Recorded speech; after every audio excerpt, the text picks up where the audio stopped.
When's the last time I saw you? About 30 minutes ago. Everything's perfect.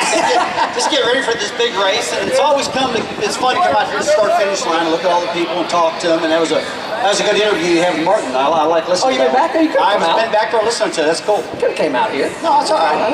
What's going on?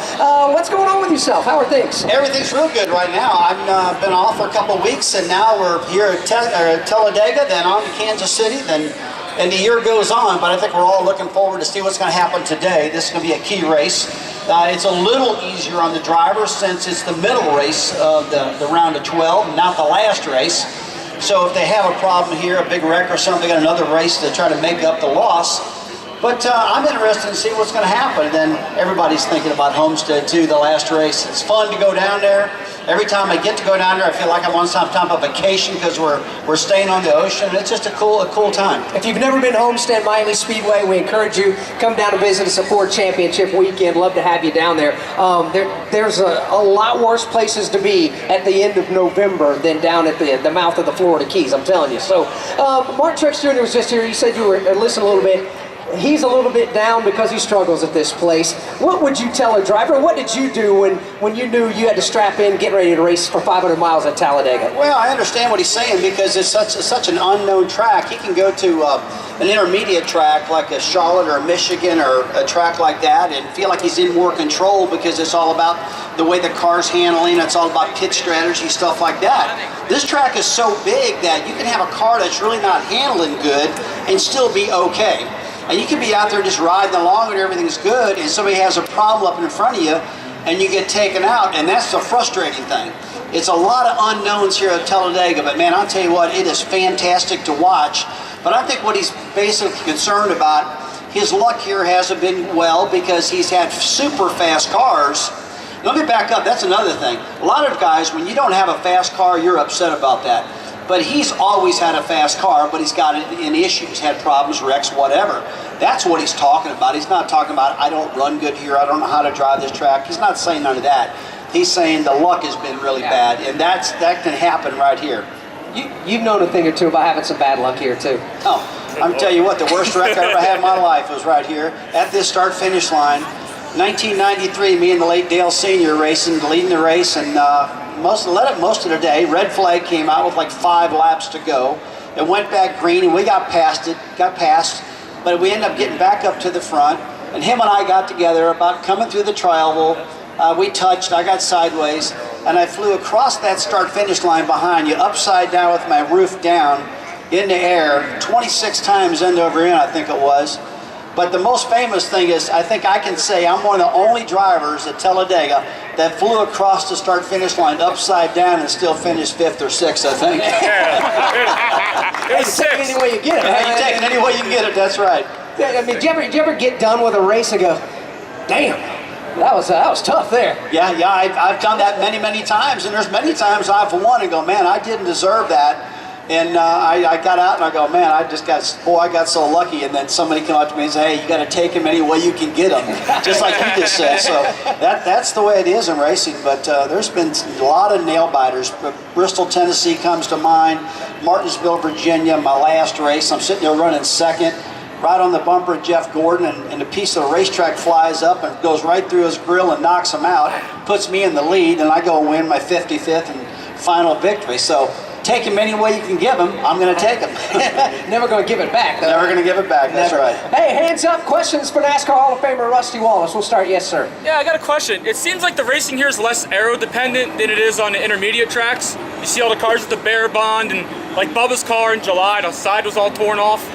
So that's a really good question, and you're exactly right. The question was, it seems like the racing here is less aero-dependent like it is at other tracks, like a Michigan or a Charlotte, where you got that extreme downforce. And how many times have you seen the whole right side tore off the car here, and the cars are still running fast? And that's because the cars in front of you are moving the air out of your way and let you still go fast, even though the car's all tore to pieces. Now, with the cars tore up in Talladega, it's hard to be up front leading the race with a tore up car. That's almost impossible. But you can be 2 and 3 car lengths back, all tore up, and still be okay. So if y'all been a big wreck here at Talladega and my car's tore to smithereens and there's no right side on it and I still finish 5th, I'm going to leave that day pretty doggone happy. So that was a good question, and yeah, you're exactly right what you're thinking. Next question for Rusty Wallace. Hands up, hands up. I thought I saw him. There it was. Yes, sir.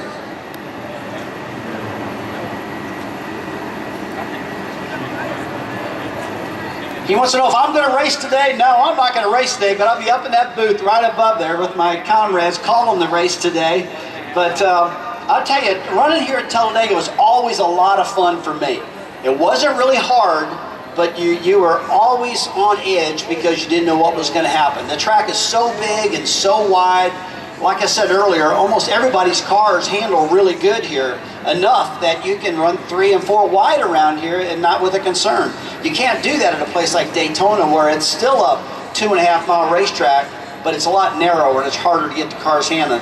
And that's an interesting question that one guy asked Martin, what's the difference between Daytona and Talladega? Yeah. Because as a team owner and a driver, you would try to bring that same car you raced in the Daytona 500 to Talladega and expect the same results, and they weren't even close to the same results because the track is just a little bit bigger here, more roomy here, so it was different. To your point, I'll get your question in a minute, sir, but to your point about Rusty racing, you still occasionally get behind the wheel. You used to behind the wheel of a Ferrari down at Daytona, the Ferrari World Challenge race, right? That was a lot of fun. I've been able to drive a lot of different style cars. And but they asked me to drive in that Ferrari Challenge at Daytona a couple years ago, and it went real well. I finished 10th in the race, and I was real happy with it. But yeah, I did get to try some different stuff. And my son Steven is running the super late models all around the United States. In fact, today they're running one of their biggest races of the year, the Winchester 400 up in right outside of Indianapolis. And I get to drive those cars occasionally. Those things are absolute rocket ships. A lot of power, a lot of downforce, really, really fast cars.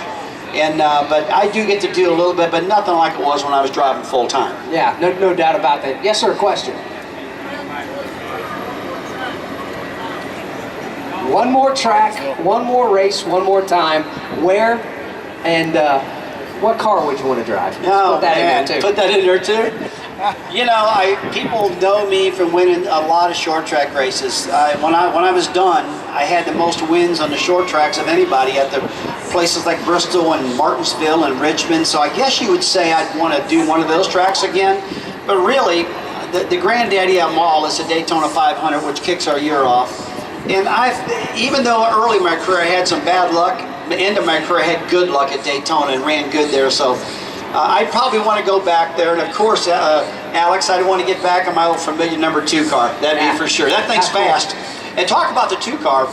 We were in the booth, or in the truck a little while ago looking at statistics and found out that, I wasn't paying attention to this, but I found out that the 2 car with Keselowski driving it, of the most current active drivers, he's had better finishes here than anybody. He's had 5 wins here, and that tops all the existing drivers right now. So I'll be looking at that car because that car just runs so good here. One of his famous and favorite race cars, if you're a Rusty Wallace fan, you know what the car's name was, Midnight. You guys remember that race car? Great story. Tell these people how that car got named Midnight. Yeah, Midnight, that was a great story too. We built a brand new, one of our best designed short track cars we could build, and we took it to Richmond, Virginia for the night race. And I won that race, but before that, we had a red flag, and so the race ended late. And so we went back to green, I ended up winning the race, and my PR guy lives here in Alabama, his name's Tom Roberts, had a little digital watch on, and he had the digital watch going, he was timing me around the racetrack. But he could also see what time it was. And he said when I crossed the start-finish line, his little digital watch clicked Midnight. He come running to victory lane, he said, I got the name of that car, let's call it Midnight. And Midnight went on to win 22 more races. That was one fast hot rod, that car was.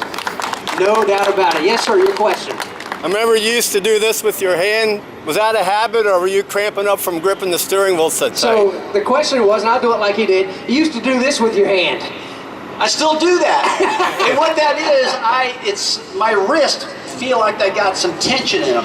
And when I really want to focus and get ready to go, I'll crack my wrist. And I would take both hands and do it like that and get all stretched out, get ready to go. So the in-car cameras would be behind me a lot when I was driving, and they saw me cracking my wrist and moving around, and all the drivers and crew chiefs to come up front, come up to me and go, man, I can tell when you're getting ready to get it on out there. I said, why is that? He said, those hands start moving, you start cracking those wrists, and the next thing you see is you grab that shifter, and bam, that baby's in 4th gear or 2nd gear, we're out of Dodge, man. And so, when you ever see me cracking the wrist, business is about to happen. Any more questions for Rusty Wallace, NASCAR Hall of Fame?